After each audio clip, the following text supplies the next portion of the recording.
c'est le miracle que le Seigneur a fait. Moi, je ne suis pas digne, mais il m'a fait miracle. Et je le remercie parce que quand Dieu fait un miracle, il le fait pour toujours. Quand Dieu met sa main, il le met pour toujours. Ce n'est pas qu'il dit, oh, je te guéris aujourd'hui et après tu es malade. Ah oui, certaines qui font les soi-disant, attention, vous allez les guérisseurs qui sont des, oh, je vous guéris, je fais ça, ils font ça. Après, vous êtes encore pire. Jésus, il fait le miracle, il le fait pour toujours. Gloire à son nom. Donc, nous voyons ici que des fois, nous sommes dans le désert. Et le désert, qu'est-ce qui nous ramène le désert? Qu'est-ce qui nous fait penser le désert? Le désert, qu'est-ce qu'il y a? Il y a la solitude. Dans le désert, il y a la chaleur. Dans le désert, il y a du sable, si c'est le Sahara. Mais ici, nous sommes, Salomon, il parle du désert d'Israël. Et d'Israël, il n'y a pas beaucoup de sable. Vous savez, il y a plus de la terre battue, mais rocailleux, il y a des fois, c'est même pire que le sable, parce que si vous tombez par terre sur le sable, vous faites rien. C'est comme vous êtes à la plage où il y a du sable. Vous pouvez vous coucher. Mais quand il y a des cailloux, et vous tombez dans les cailloux, ce n'est pas pareil. Ça fait encore plus du mal. Et alors, c'est là que, des fois, alors, la bien-aimée, que c'est l'Église, c'est que nous sommes, nos vies, des fois, à travers toutes ces péripéties, à travers toutes ces difficultés, qu'est-ce qu'on fait? On cherche des appuis. On cherche à s'appuyer. Alors, je vais courir. Bien sûr, je dis, attention, ne dites pas que ne comprenez pas à travers. Alors, on court tout de suite chez les spécialistes, chez les médecins. Ah, peut-être lui, il pourra me faire... il faut aller, moi aussi je vais. Mais ce n'est pas lui qui va vous guérir de cette maladie. Parce que de la maladie qui parle ici, la parole de Dieu, c'est la maladie spirituelle. C'est la maladie morale. Et tous les médecins du monde, ils ne pourront jamais vous guérir l'âme, n'est-ce pas? Personne ne peut guérir l'âme. Seulement un peut guérir l'âme. Ça s'appelle notre bien-aimé Jésus-Christ. Et c'est lui qui guérit l'âme et qui l'a fait un baume dans notre âme. Et c'est lui qui fait un baume, qui façonne notre âme, qui le travaille, qui le sculpte, qui lui donne tous les bienfaits. C'est le Saint-Esprit. Le Saint-Esprit que Jésus a laissé avant de s'en aller dans Jean, dans l'évangile de Jean. Il parle, et c'est lui qui verra après moi, il vous enseignera tout ce que moi je vous ai dit. Et ici, le Saint-Esprit, il dit, oh, gloire à Dieu, qui est celle qui monte du désert, appuyée sur son bien-aimé. J'aime bien ici parce qu'il ne dit pas qui est celle qui descend dans le désert. Et il y a une grande différence, vous savez, descendre dans le désert et monter. Descendre, c'est qu'il tombe dans le désert, qu'il est dedans dans le désert. Monter, ça signifie qu'elle sort du désert. Et le désert, ça commence, comme j'ai dit, le premier désert qui peut nous engloutir, c'est le péché. Il faut l'appeler ce qu'il est. Certains ne veulent pas entendre ce mot. C'est le péché. Le péché, vous savez, quand nous sommes dans le désert de la vie, c'est quand, est-ce que vous vous êtes jamais trouvé dans le désert? J'ai eu, moi, la grâce, la joie d'être dans 3 déserts de notre planète. Soit le désert, le Sahara, c'est le plus grand. Et aussi, j'étais dans l'autre désert de l'Arabie Saoudite, c'est la péninsule arabique. Et j'étais aussi dans le désert australien, en Australie. Et tous les 3, c'était différent. Le plus sableux, naturellement, c'est le désert du Sahara. Et aussi la péninsule arabique, aussi, il y a aussi beaucoup de sable.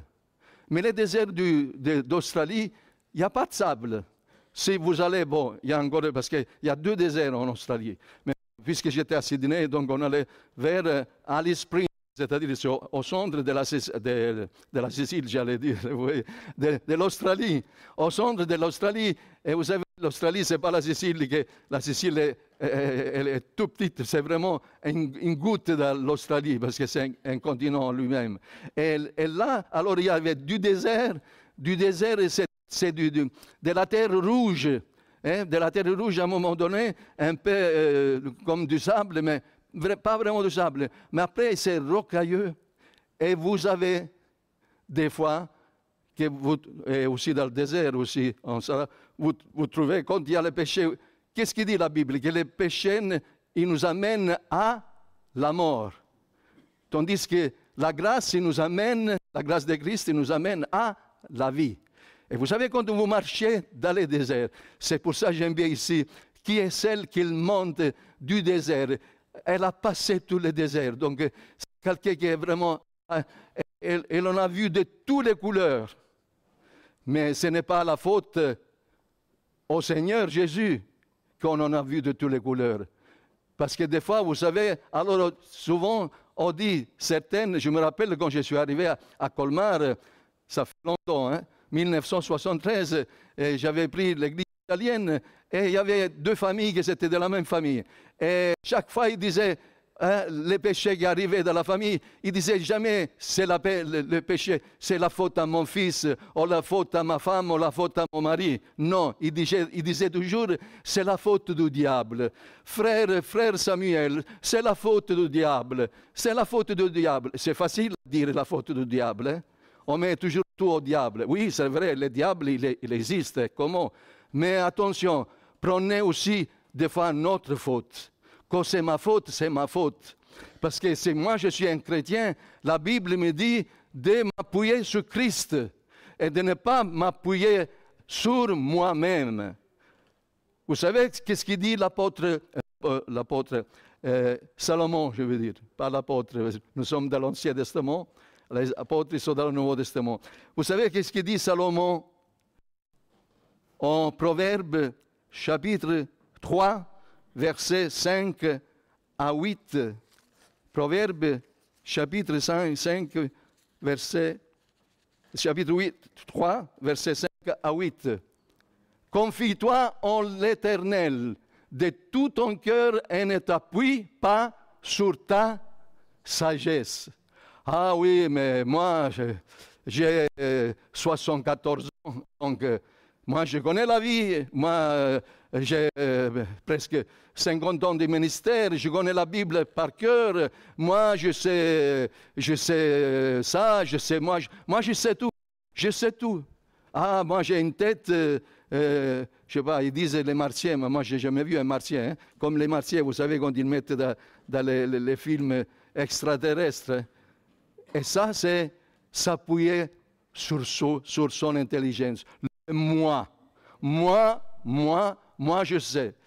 C'est vrai que vous direz, ceux qui vous êtes comme moi, âgés, qu'aujourd'hui, dès que moi j'ai vu on a 7 petits-enfants et un arrière-petits-enfants. Mais la 7e, maintenant, elle va avoir 9 ans. Et quand j'ai dit, il y a un an de cela, il y avait 8 ans, tu sais, j'ai dit, Lina, il s'appelle Lina, j'ai dit, tu sais, Lina, il y a... Il me dit, papy, en italien, on dit, non, je sais, non, je sais. Déjà encore, ils ne sont même pas nés, ils savent tout. Ils savent tout.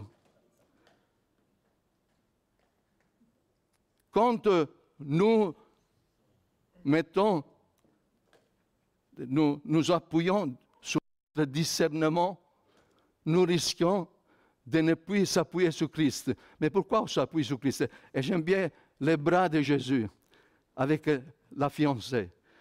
Il lui donne son bras. Et alors, c'est lui qui marche. Et elle, il le suit. Elle est appuyée sur lui. Elle le suit. Parce que lui, Jésus, il connaît les chemins. Parce que Jésus lui-même, après, il a dit, je suis le chemin, la vérité et la vie.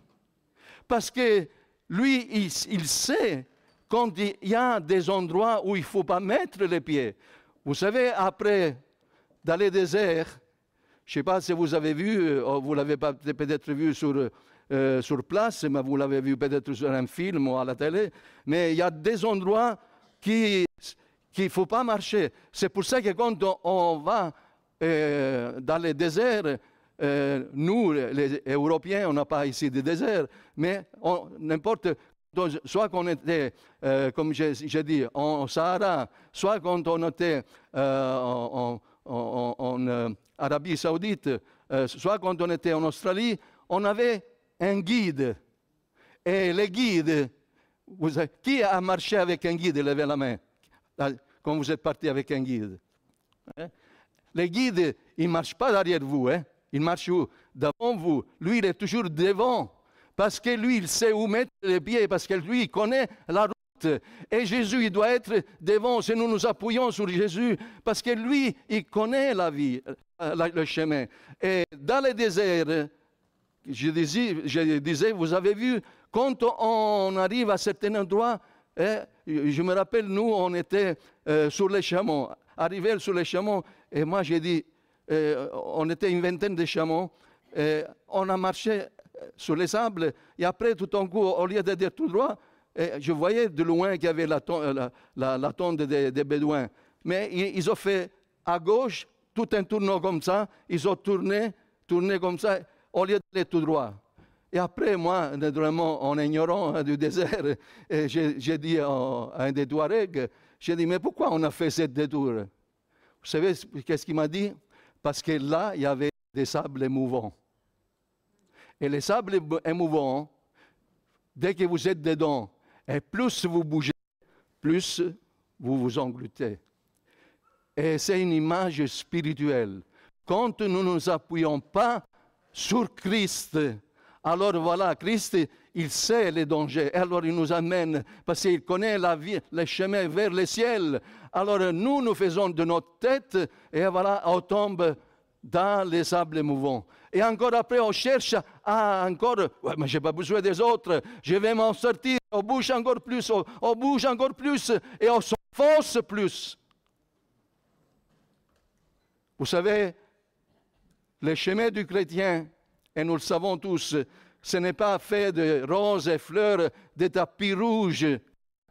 Ne croyez pas à certains prédicateurs qui vont vous dire, quand tu vas te convertir, tout ça va être parfait, tout ça va être rose et fleurs, tu vas t'enrichir, tu vas devenir riche. Ne croyez pas cela, la Bible ne dit pas cela.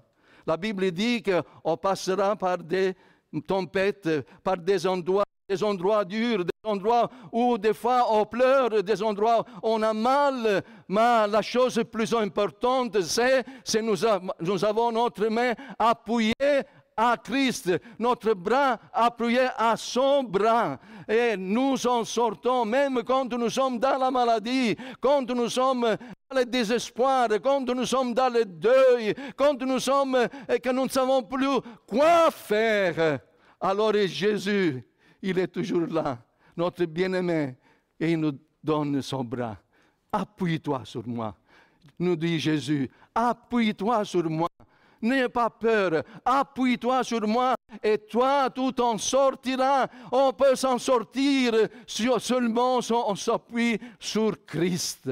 Parce que c'est lui la vie. Je suis la résurrection et la vie, il a dit Jésus. C'est lui la vie, c'est lui notre vie. Sans Jésus, nous sommes morts spirituellement. Sans Jésus, nous n'avons pas la vie. C'est pour ça que nous nous appuyons en lui. Gloire à son nom.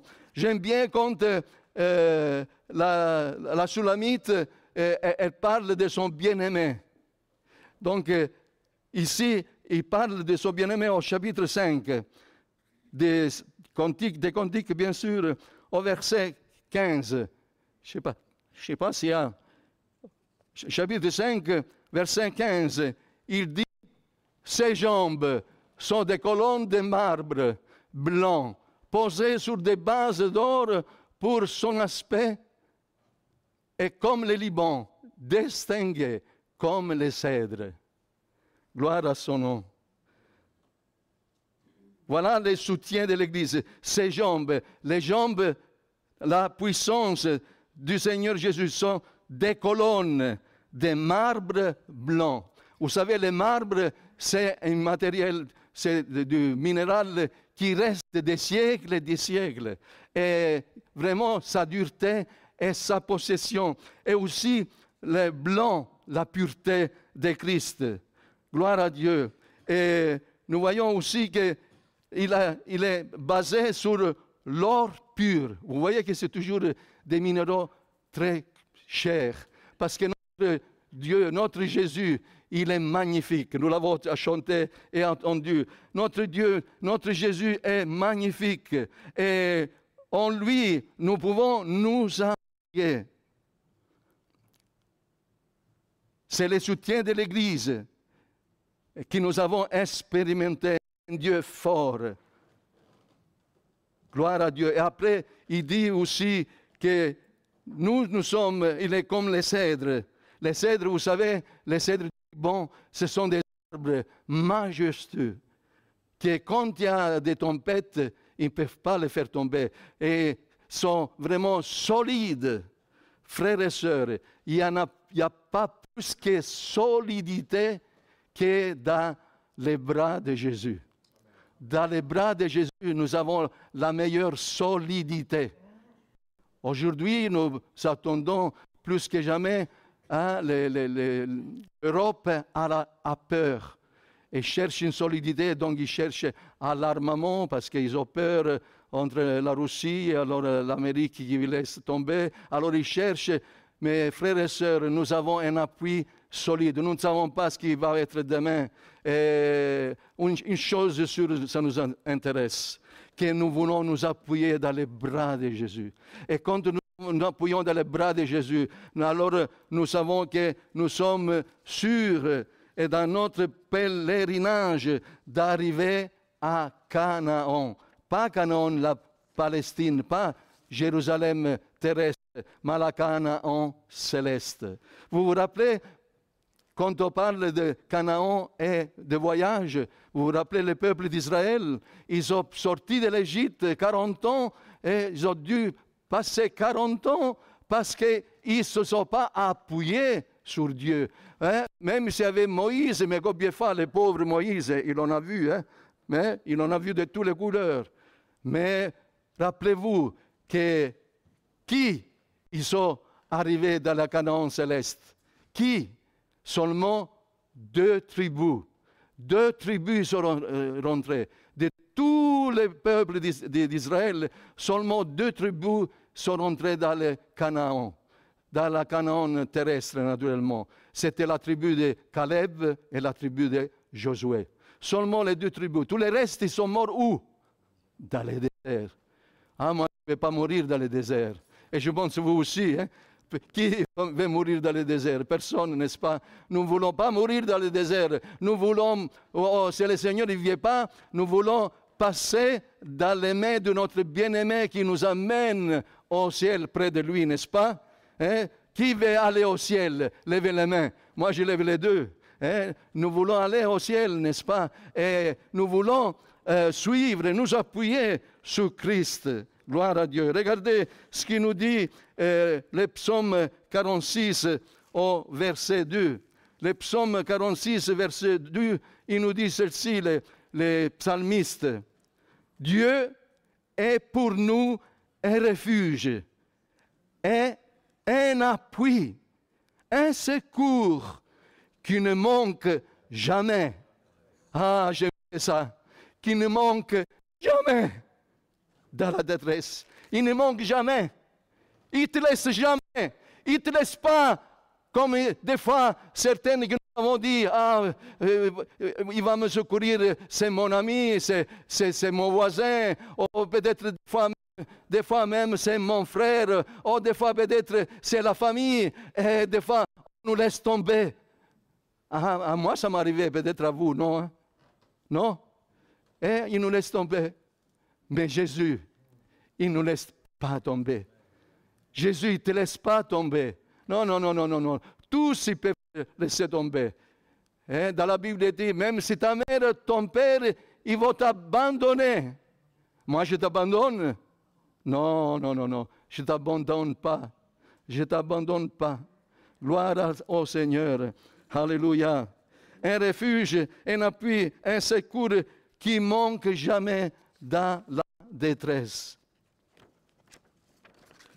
Frères et sœurs, vous savez, nous devons nous garder aussi des compromis. Vous savez, les compromis, souvent, ils viennent,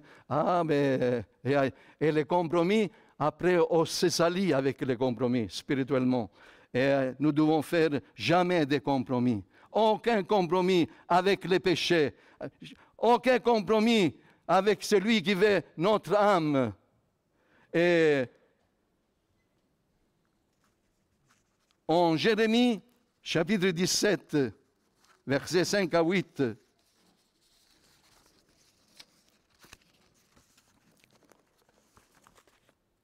sais pas si ça s'affiche là. Voilà, je vais regarder ici. Alors, ainsi parle l'Éternel. Maudit soit l'homme qui se confie au processus, qui s'appuie dans l'homme, qui prend la chair pour son appui et qui détourne son cœur de l'Éternel. C'est dur là. Hein? Là, c'est vraiment dur. Le prophète Jérémie, il est dur, mais c'est comme ça. C'est comme ça, frères et sœurs en Christ. C'est vrai. Maudit, ici dit, maudit soit l'homme. Maudit soit l'homme qui place cette confiance dans la sagesse et les pouvoirs. Et aujourd'hui, les pouvoirs, attention, hein, les pouvoirs, comme on dit, ça fait devenir aveugle. Et nous voyons certaines aussi qui ont pris les pouvoirs sur la terre. Certaines, il y a deux hommes qui se croient qu'ils sont les maîtres du monde, tous les deux. Orient et Occident, c'est les maîtres du monde. Nous savons que les maîtres et les patrons du ciel, de la terre, et tout ce qui existe, qui a été créé, c'est le Seigneur, Jésus. Lui, c'est le maître de tout. C'est lui qui a créé toutes choses. Nous voyons que la beauté et la fidélité d'un homme ou de nombreux hommes qui ne doivent être placés qu'en Dieu seul. C'est-à-dire, cet homme est misérable.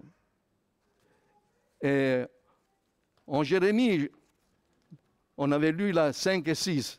Hein? Après, on voit que cet homme, il s'appuie sur un roseau cassé. Et qui non seulement il manquera, mais le heurtera la main et la percera. C'est-à-dire, c'est un homme comme un misérable dans le désert. Et il ne voit point arriver le bonheur. Il habite les lieux brûlés du désert, une terre salée et sans habitants. Il dit que cet homme qui fait confiance à l'homme, c'est comme un misérable. Mais dans la version originale hébreu, ce n'est pas marqué misérable. Et dans l'italienne, vous savez, elle est plus proche. Je ne dis pas, attention, la parole de Dieu, vous savez, dans les traductions, mais si vous prenez la Bible, bien sûr, ceux qui comprennent l'italien, si vous prenez la Bible dans l'italien, ce n'est pas marqué le mot misérable, mais il dit c'est comme les tamaris. C'est comme les tamaris. C'est quoi les tamaris? Les tamaris, c'est de la famille, c'est un arbuste de la famille Tamiraceae. C'est-à-dire, c'est un arbre qui se trouve dans les déserts.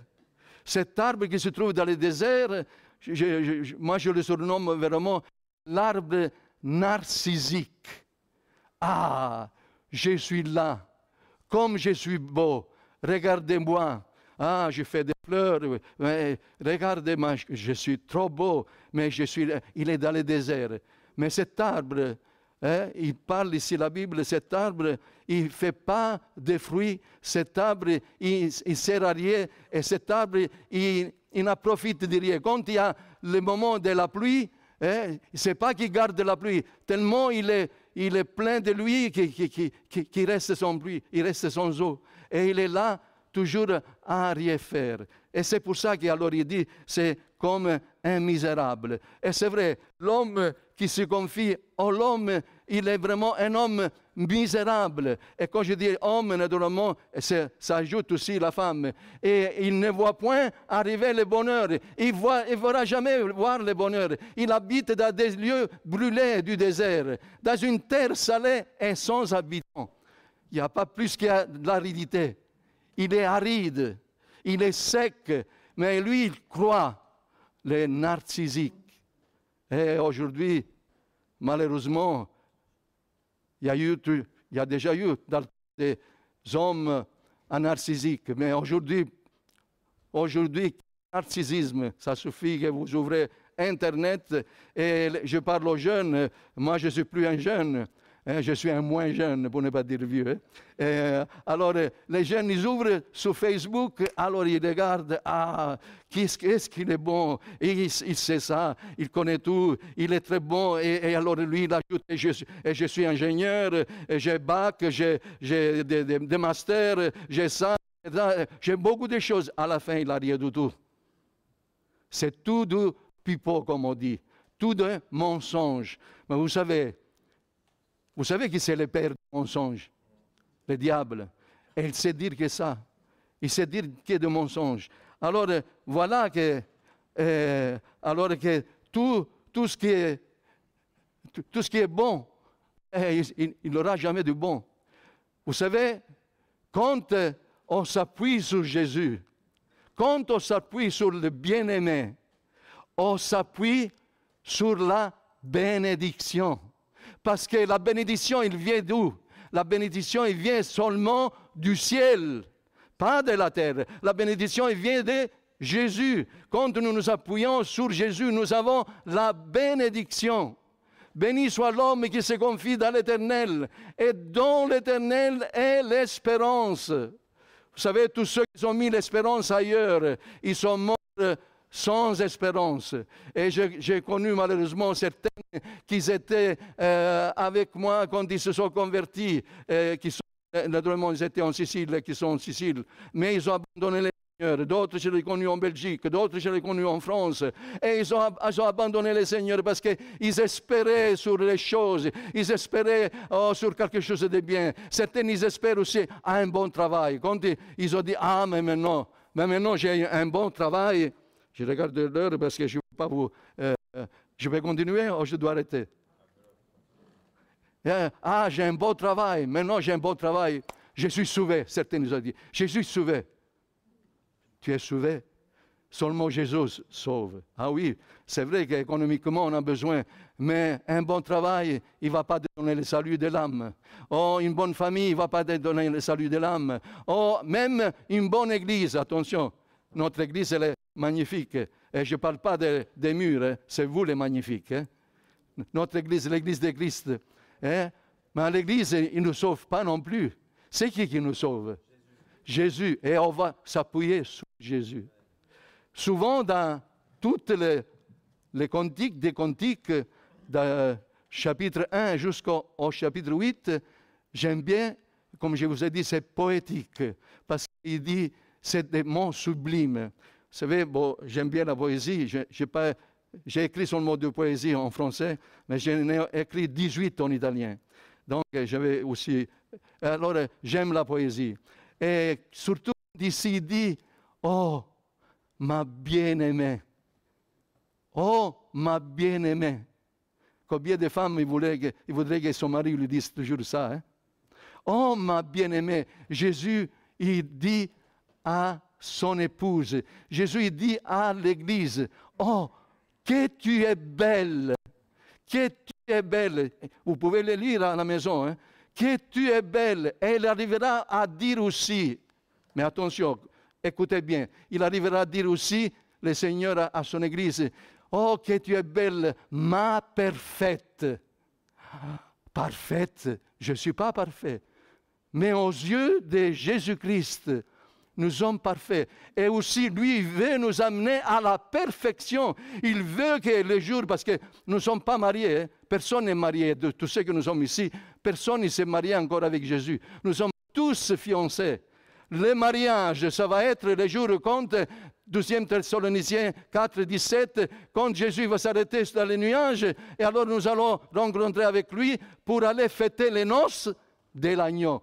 Et ça sera les plus belles noces, parce qu'il va durer 3 ans et demi. Aucun mariage, je connais, qui dure 3 ans et demi. Et donc, avant que lui, il est en train de perfectionner à travers le Saint-Esprit. C'est pour ça qu'il dit, ma belle, ma colombe, la pureté. Frères et sœurs, c'est vrai que les cantiques des cantiques, le thème principal, c'est l'amour entre Christ et l'Église, l'époux et l'épouse. Et cet amour, il va se réunir un jour quand nous serons tous au paradis avec le Seigneur pour fêter les noces de l'agneau. Mais en conclusion, et je conclus, qui est celle qui monte du désert appuyée sur son bien-aimé? Ah, Dieu nous regarde avec ses yeux spirituels parce que Dieu, Jésus, parce que Jésus, il est aussi Dieu, hein? C'est le Fils de Dieu, mais il est aussi Dieu. Et alors, lui, il regarde et il sait, nous ne savons pas demain, mais lui, il sait dans 1 milliard d'années, dans 2 milliards d'années du futur, lui, déjà, il le sait. Parce que lui, c'est le Dieu du présent, lui, le Dieu éternel. Lui, il voit tout. Déjà, il voit comme il sera son épouse. Ah, vous et moi, nous ne pouvons pas voir. Mais lui, il verra déjà. Vous savez que quand, au moins en Italie, et je pense en Europe, c'est comme ça, et partout, quand il se marie, la mariée, qu'est-ce qu'elle met le jour du mariage? Un tailleur ou des pantalons? Non, non, je ne pense pas. Il met quoi? Une robe, n'est-ce pas? Les sœurs. Qu'est-ce que vous avez mis quand vous êtes mariés, à moins ceux que vous êtes mariés? Hein? Un habit, hein? Un habit blanc, la pureté. Et cet habit, le Seigneur l'a donné, c'est le salut. Mais après, il nous a donné encore d'autres choses que nous devons nous habiller. Chaque jour, nous devons nous revêtir, nous devons être prêts. Et le Saint-Esprit qui y travaille, et il veut que cet amour, ça arrive, ce fiançailles arrive au mariage. Combien de fiançailles ils ont arrivé un jour avant? Je connais quelqu'un qui, un jour avant, et même dans l'hôtel, ils ont dit, je ne me marie plus. Ah, il faut rester, frères et sœurs, fidèles jusqu'à la fin, pour dire après, oui, Seigneur, je suis resté jusqu'à la fin, et alors faire le mariage avec le Seigneur. Parce que certains nous ont abandonné le Seigneur jusqu'au dernier moment. Ah, celui qui persévérera jusqu'à la fin sera sauvé. Jusqu'à la fin. Que Dieu nous aide, frères et sœurs. Dans le Nouveau Testament, dernier verset, l'unique verset du Nouveau Testament, parce que c'est vrai que nous sommes dans le Nouveau Testament, mais le dernier verset du Nouveau Testament en hébreu, chapitre, s'il apparaît là derrière, en hébreu, chapitre 13, verset 6. C'est donc avec assurance que nous pouvons dire, le Seigneur est mon aide, je ne craindrai rien. Qui peut me faire un homme? Le Seigneur est mon aide. Le Seigneur est ton aide. Le Seigneur est notre aide. C'est mon aide. C'est ce que je termine avec. Qu'est-ce qu'il dit la fiancée sur ce que nous avons lu? Ah, son bien-aimé, tu es à moi. Tu es à moi. Est-ce que nous pouvons dire, j'aime bien parce qu'il dit, tu es mon ami, tu es mon ami. Nous nous appuyons vers Jésus. Jésus nous donne les bras. Il nous donne les bras et quand nous allons fêter les noces de l'agneau, il nous donnera plus aux bras. Mais il va nous embrasser à son cœur et dire, maintenant tu es mon épouse. Et alors il dit, mon bien-aimé, mon Jésus, il est à moi. C'est ça que c'est bien. Mon Jésus, il est à moi. Tu peux dire aussi, mon Jésus, il est à moi, Mon Jésus, mon Jésus. Il ne dit pas notre Jésus, mais mon Jésus. C'est ça la beauté. Parce que singulièrement, mon Jésus, il est à moi. Mais après aussi, à l'Église, collectivement, Jésus est à nous. N'est-ce pas? Et nous pouvons dire, Jésus, je t'aime. Je t'aime de tout mon cœur. Jésus, tu es à moi. Il est à toi, Jésus. Et s'il est à toi, il est avec toi. Et tu manqueras de rien. Et avec Jésus, tu pourras sortir du désert, si tu es encore dans le désert. Tu sortiras du désert. Et en sortant du désert, tu pourras dire, tu attendras après les paroles de Jésus même. Entre, mon bien-aimé, pour toute l'éternité. Sur qui tu t'appuies. Sur qui tu t'appuies. Je vous demande de vous lever là où vous vous trouvez. sur qui tout appuie. Je demande ce matin, tous avec les yeux fermés, les têtes courbées, sur qui tout appuie. Sur qui tout appuie. Qui veut s'appuyer sur Jésus? Ce matin, lève la main. Alléluia. Seigneur Jésus, oui, nous levons tous nos mains parce que nous voulons nous appuyer sur toi. Seigneur, sans toi, nous ne pouvons pas sortir du désert, mais tu nous donnes la force de sortir, de monter du désert et d'avoir la victoire et de rentrer dans les lieux célestes. Merci Seigneur, parce qu'avec toi, nous n'avons rien à craindre. Si tu es avec nous, qui sera contre nous? Seigneur, bénis cette Église, bénis chacun d'entre nous, singulièrement, collectivement. Seigneur, garde-nous, Seigneur, et que ta bénédiction soit sur nous, Seigneur, et nous accompagne. Toujours mettons notre main en nous appuyant sur ton bras qui est toujours prêt à nous porter jusqu'au ciel. Seigneur, je te loue, je te glorifie. Nous te remercions dans le nom merveilleux, magnifique, glorieux de Jésus-Christ. Amen.